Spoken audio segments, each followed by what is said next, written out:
We had a spirited discussion before you got I here. see. Did you hear what he said? I see. Well, he did make it up in the sense that the Deuteronomist is telling you something, and I think I better reiterate it on the matter of inspiration. As far as he's concerned, when he puts it down, who are you listening to? Yeah. If you said to Jeremiah, listen, you say you appointed a prophet to the nation, like Moses was. You're putting this stuff together, on whose authority are you putting this stuff together and saying this is what Moses meant, this is what Joshua meant? You don't think anybody did that? Why, just because the king supports you? Just because you've got control of the government right now? What would Jeremiah said? No, that's not the reason. What's the reason you have to listen to this? Who am I?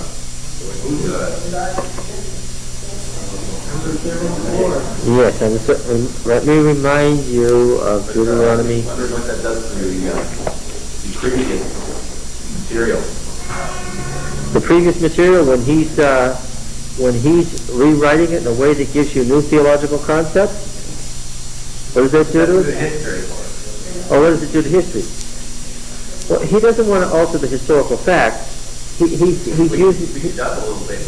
Well, he's using the state records, but he's putting them into a theological framework, which is what?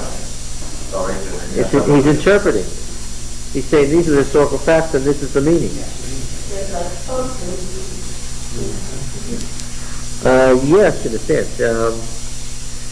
What does it say? Let's go back to Deuteronomy 18 and not forget it.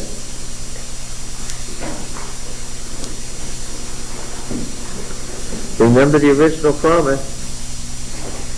First fulfillment is Joshua. Final fulfillment is Jeremiah. Verse 15. Yeah, well, you've got, final fulfillment is Jeremiah, but of course then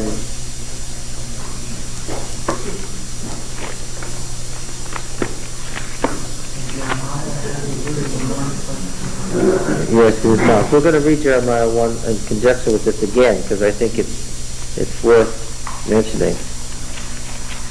When somebody comes along with that kind of authority, I would like you to turn to Matthew 16.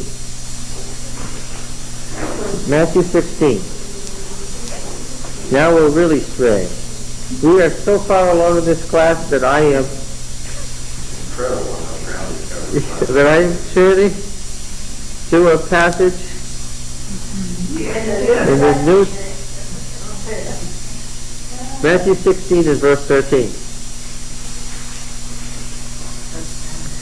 Now when Jesus came into the district of Caesarea Philippi, he asked his disciples, who do men say that the Son of Man is? And they said, some say John the Baptist, others say Elijah, and others Jeremiah, or one of the prophets.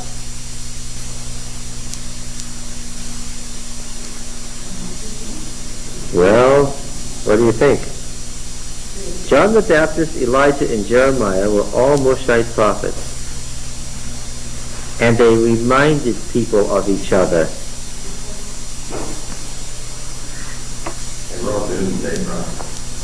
Yeah, they said the same thing. Yeah. But they said they were saying what the Lord said too. They were prophets. They were servants of the Lord. What the Lord said covered a wide range, but these had a very narrow Deuteronomic flavor, and they recognized it. And when Jesus said, I say to you, what did people hear? They heard that authoritative, the tradition is this way, that's what you've been told, but what? This is what I'm telling you, and what? And what did they say? That sounds like John the Baptist, or the way Elijah spoke, or Jeremiah spoke. Now, let's look at what the prophecy about the prophet was. Deuteronomy 18, what does it say? What about Matthew 7? What about Matthew 7? We spoke, okay. Which verse?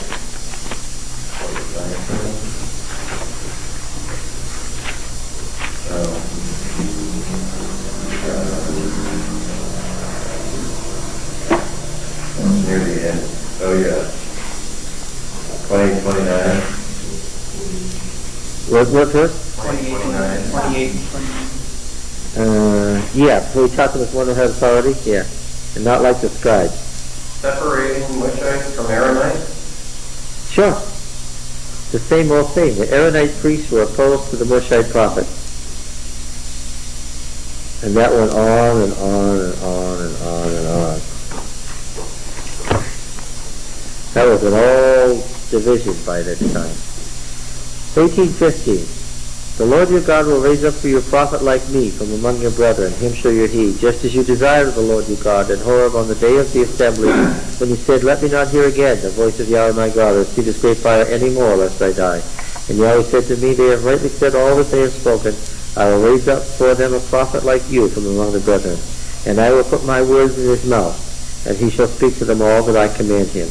And whoever will not give heed to my words which he will speak in my name, I myself will require it of him. Okay, that's the original thing. And Jeremiah 1, I will put my words in his mouth, and he shall speak to them all that I command him. Jeremiah 1.